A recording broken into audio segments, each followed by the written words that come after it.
mga coins katulad po nito sa nakikita nyo po sa video ito, no? Pero ito po mga guys, no, huwag po natin itong baliwalain.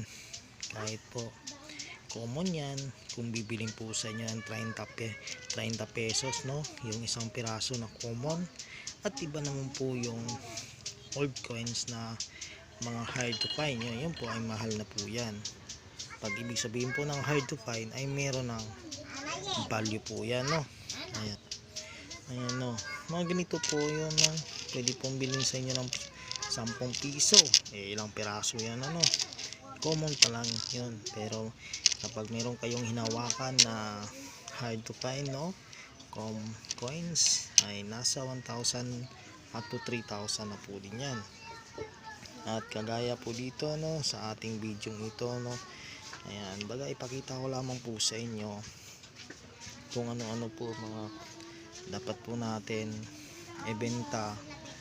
Ayan, pwede nga po kayo magbenta rin po sa Lazada kung sa tingin nyo po ay maganda po ang klase ng inyong coins, no, lalo na po yung hard to find po, anong kagaya po nito ng mga coins na ganito, no. Yan, meron pong hard to find po nito at saka 1,000 pesos na po ang halaga. At saka yung dito po, no, meron na din po yung halaga. Yan, makikita nyo po yan sa mga video po ng mga ibang mga coin collector.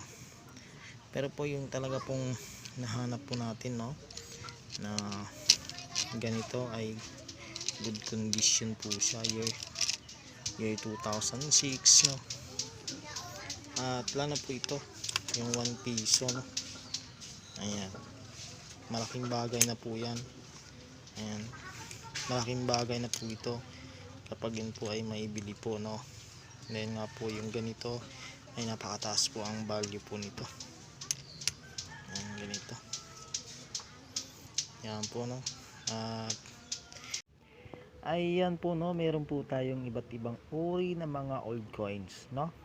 Ayan, pero ating alamin po kung ano-ano po itong mga old coins na ito na meron ng mga value, no. At huwag po itong baliwalain. At palagi ko pong sinasabi po sa inyo, para po mapapansin kaagad yung comment nyo, ay dun po kayo maglapag sa share nyo po, no. Kapag ito pong video ito ay na-share nyo po at dun nyo po ilapag, para po agad-agad po natin yan mapapansin, no, at agad-agad po natin yan ma-check yung mga old coins na meron kayo. Yan po, no. At marami na rin po tayong nakolektahan po ng mga barya. Ayan po, para din po ay kayo din po ay ating ma-check, no, at maisunod po ang inyong mga barya o mga old coins o mga semi hard to find coins o error coins man yan o ano pa man yan, no. Basta po ay tugma lamang po sa ating hinahanap. Tapusin lamang po itong video ito, no. Kung hindi nyo po ito nagustuhan ay skip nyo lamang po para hindi na rin kayo maagambala pa. Ayan po mga guys, no, meron po tayong ayan, kalabaw, no. Ayan, meron po tayong kalabaw, pero ang hinahanap ko lamang po ay 1985. Ayan, 1985 po ito na makikita po natin, no. Ayan, yung iba po kasi, no, naglalapag po ng iba't ibang po ng mga taon, pero hindi po yung ang aking hinahanap. Ang hanapin nyo po mga guys yung 1985 lamang po, no. At dito po mga guys, ayan, 1972 na ay good quality po ang coins. Yan po, dahil nga po ay marami na rin po akong napili po sa ating comment section. Pero po pasensya na po sa iba, no, at wala pong share kasi, share at saka follow, no. Dapat din po ay nakapalo po sa ating page para po i-update po kayo palagi, no, sa ating mga barya kung ano po yung ating hanapin.